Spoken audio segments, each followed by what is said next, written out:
Let's bring in now the Assistant Minister to the Prime Minister, Patrick Gorman, who joins me here in the Perth studio.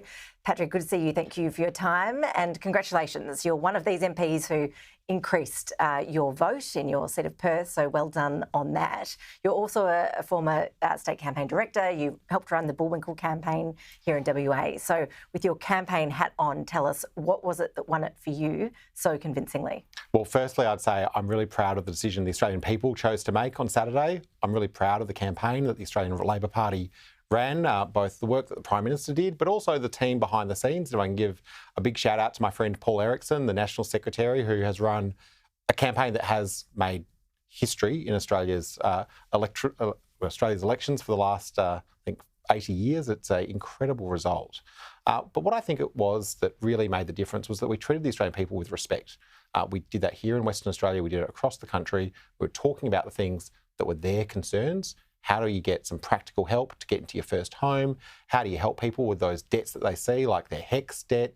And how do you do what we've been doing throughout the term, which is smart ways to win the fight against inflation without making things worse? And we didn't make a bunch of promises that we saw from the Liberal Party, which were, people realised were kind of either impractical. Well, on that, what are the key moments or policies or decisions you saw during the campaign that you thought, okay, that's just made our job a whole lot easier? Well, I think the things that we'd been seeing in Parliament from Peter Dutton and a range of others, where they were sort of talking very aggressively about cutting the public service, when they started to walk back things like their commitments around work from home, we started to realise that they'd actually, some of their gut instincts when it comes to politics weren't necessarily aligned with what the Australian people wanted to hear. And we went into this campaign with a plan. We kept just rolling out that plan, whereas it looked like the Liberal Party were sort of making things up, and some of them have been saying this to some of your colleagues in the media over the last few days. It really did look like they were making things up as they go. And this is obviously now what the Liberal Party needs to grapple with as they move forward. But looking at the results, here in Western Australia, Labor picked up the seat of Moore, which was a pretty surprising result. Fremantle, though, the Labor Minister Josh Wilson, he's in a bit of trouble there. We heard earlier from the independent Kate Hewlett. She's warning Labor to watch out, that at the next election there'll be more independents coming for Labor seats. Well, firstly, to Tom French, where there was also Climate 200 funded independent running. Firstly, to Tom French in Moore, congratulations. He has run for Labor 3 times. He will now join us in the Labor caucus room. He's both a sparky and a lawyer. He brings incredible skills to the caucus. He's a great mate of mine, and I look forward to welcoming him into the caucus room in the days ahead. Now, when it comes to what we've seen in Fremantle, I do want to firstly point out that by a very large margin, Josh Wilson got the most votes of any candidate running in that seat. He has been an outstanding member for Fremantle, and what I'm hearing from people who are there scrutineering this count is that the flow of preferences to Josh are well and above what we would otherwise expect. Bearing in mind... So you think he'll be fine in that seat?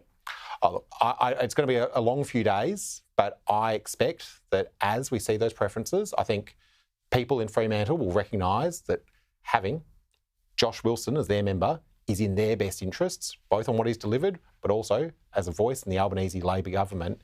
But what that means is that there are people who are rejecting the preferences that the Liberal Party encouraged, bearing in mind that the Liberal Party were directing their preferences to this independent, and also possibly not following the Greens how to vote either. Bullwinkle also too close to call, so we'll have to wait and watch on that one too. This morning at the Prime Minister's first news conference, he was asked about a federal EPA. As a West Australian, very cognisant of the importance of the resources sector, do you have any concerns that you'll be taking from a WA perspective for that? And will you be urging the Environment Minister, whether that's Tanya Plibersek or someone else, to get on with the approval of the North West Shelf project expansion?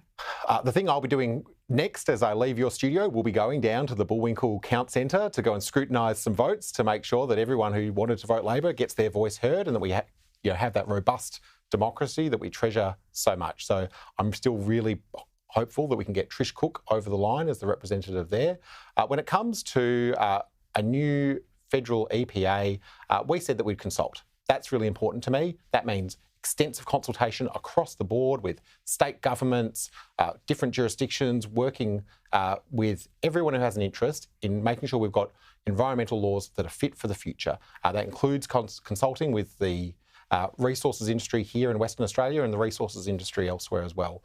Because what I know is that we can't keep using John Howard's environmental laws from last century. Too often I have people in my office, including a range of resources companies, complaining about how clunky those laws are. Equally, they're not giving us the environmental outcomes that we need either. So I think we can do better, and I think that this is the right government to get that balance right and to get it right for the future. Patrick Gorman, congratulations again on your campaign, and really appreciate you joining us in the studio. Thank you.